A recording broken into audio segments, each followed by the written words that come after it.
दोस्तों, यूं तो आपने इंसानों को अदालत में जाते हुए सुना होगा, लेकिन क्या आपने भगवान शिव को अदालत में आते हुए कभी देखा है? नहीं ना। ये चमत्कार से कम नहीं। ये घटना घटी थी 40 साल पहले, जब वृंदावन में एक संत रहा करता था जो रोज भगवान शिव की नित्य पूजा करता और शिवलिंग पर हमेशा जलाभिषेक करता और वहां की मिट्टी को तिलक के रूप में लगाकर वापस लौटाता। लेकिन कभी भी वो मंदिर के अंदर नहीं जाते थे। वहां आसपास के सभी लोग उन्हें जज साहब कहकर पुकारते थे। एक दफा एक व्यक्ति ने वहीं के पुरोहित से पूछा कि उन्हें सब जज साहब कहकर क्यों बुलाते हैं। तब पुरोहित ने उन्हें वो सच्ची घटना बताई। कुछ समय पहले दक्षिण भारत के एक शहर में ये व्यक्ति जज हुआ करता था, जिसने एक बार एक ऐसे व्यक्ति का केस लड़ा कि उसके बाद से इनकी जिंदगी बदल गई।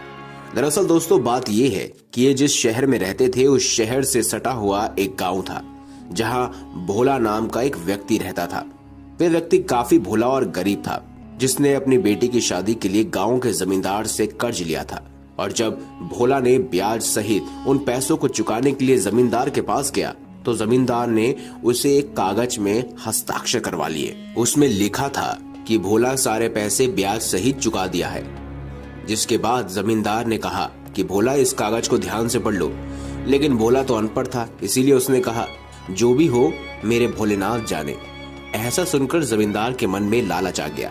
उसे लगा कि ये तो अनपढ़ है, अभी कागज बदल देता हूँ। उसने धोखे से कागज को बदल दिया और फिर कुछ समय बाद भोले के खिलाफ अदालत में केस दर्ज करा दिया कि भोला ने अब तक कर्ज के पैसे नहीं चुकाए।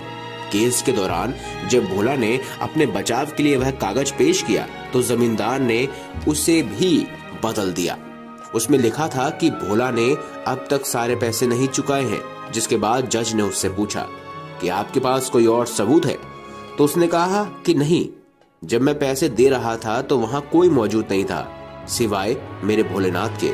तब अदालत ने भोलेनाथ को अदालत में पेश होने की इच्छा जताई। अगली सुनवाई के दौरान अदालत में एक बूढ़ा व्यक्ति पहुंचा जिसने गले में रुद्राक्ष की माला पहनी हुई थी और उसने जज साहब से कहा भोला बेकसूर है। जज ने सबूत मांगा तो बूढ़ा व्यक्ति का कहना था कि जमींदार के कमरे के तीसरे कवर्ट में फाइल नंबर 12 में भोला के बेकसूर होने के सबूत है। जब इसकी छानबीन की गई तो पता चला कि यह वाकई सच था। उस व्यक्ति का नाम भोलेनाथ था। जिसके बाद जज ने भोला से पूछा कि ये बूढ़ा व्यक्ति कौन है। तो भोला ने उसे सारी बात बताई। जिसके बाद जज सच्चाई सुनकर और सच्चाई को जानकर हक्का बक्का रह गया और पछतावे में आकर संत की जिंदगी जीने लगा।